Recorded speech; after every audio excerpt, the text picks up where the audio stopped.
Today we're cooking some chicken breast sous vide. First, you'll want to get your water bath and fill it up. I like to use the hottest I can get out of the tap. That way it reduces the time I need to preheat. As it's filling up, you can go ahead and set up your workstation, get your vacuum sealer out, and get ready to prep your meat. Just make sure you keep an eye on that water bath so you don't end up with an overflow and flood your kitchen. So I'm using a 12-quart restaurant basin. That would be probably perfect for about 5 pounds of chicken breast. So in this video, I do tilapia and chicken breast, but I would recommend just sticking to just the chicken breast. Tilapia doesn't really benefit too much from cooking sous vide. You can get pretty consistent and excellent results in the oven with just 12 to 15 minutes. So skipping ahead, once that water tank is filled, you want to shut off the water, obviously, and plug in that sous vide machine and set the temperature and time. For chicken breast, I personally like 140 degrees Fahrenheit, and I'll set the timer for 1.5 hours. And that timer will not start until the water temperature has reached the full 140, and the machine will beep when it does. So next we're going to prepare the chicken for bagging. So first you'll want to pat all the chicken breasts dry with a paper towel. That just really makes sure that there's no excessive juice, which really causes some problems with the vacuum sealer getting an airtight seal. So once that's taken care of, you can season the chicken if desired. I will personally just season with a very light dusting of salt because I like to repurpose them for a lot of different uses. Sometimes I don't even decide what I'm doing with it until later. But most professional cooks and restaurants will probably season before bagging, which will produce slightly better results. But I find you can produce pretty similar results with seasoning afterwards using the right techniques, which I'll describe in a later video. If you have any chicken breasts that are significantly thicker than other pieces, this is a time that you may want to, you can either split them using a knife or pound them with a mallet. Any pounding you do, you'll want to use a plastic rag to cover so you don't end up with chicken juice and pieces all over your kitchen. I got lucky here with this batch with pretty uniform and thin pieces. So here I am dusting with a light seasoning of salt. And I really like to avoid overdoing it because I can always add more later. And I like to use these in various curries and other salty sauces. So very salty chicken may be overpowering. So just dusting both sides. I do a quick fast forward here. And we're going to start bagging the chicken. So if you're using a roll, you'll need to seal one side of the roll at the very beginning so you can create the closed end of a bag. Then pull it out so you have enough space to put the chicken in, but also make sure that you have an extended lip so that you have some space to seal the bag.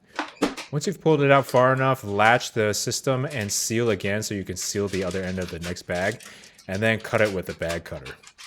Typically 2 to 3 inches will be good enough for dry ingredients. If something's very juicy or very moist, you'll want to leave a little bit extra space. That gives you an opportunity to stop the vacuums before the juices get up into the sealing area. Now my chicken isn't too wet, so I'm just sliding it directly in, but I would suggest that you curl the lip downward as if you're rolling it towards the outside of the bag so you can slide the chicken in without touching the edge of the bag. And that really cuts down on any mess and moisture getting to where the bag will seal.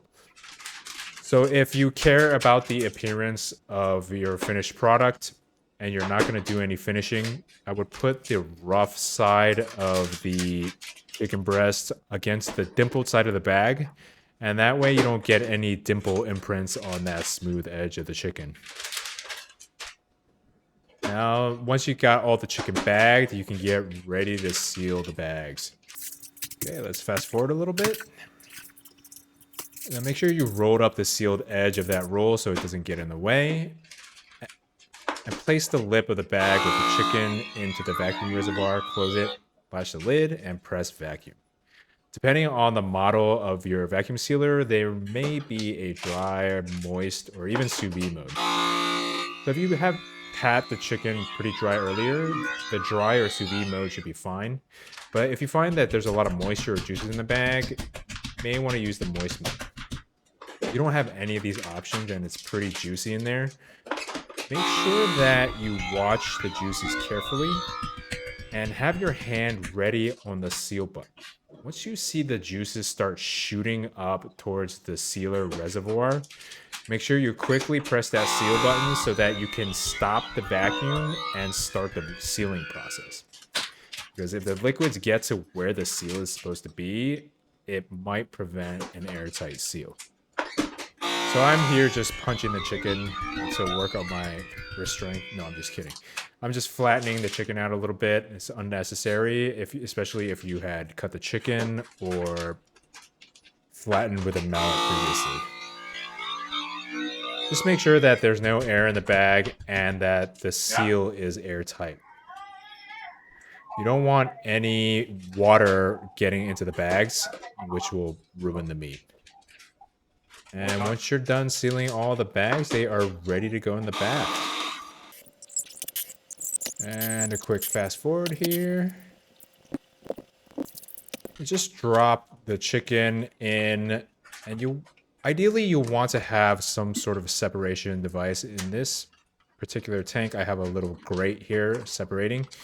If you don't have anything, that's okay. One of the ways you can take care of that is with a clamp, by clamping pieces to the edge of the container, or just placing potentially a small dish in between the pieces so that there is a little bit of separation. If you're not using too many pieces of chicken, then it's okay if you just toss them in there.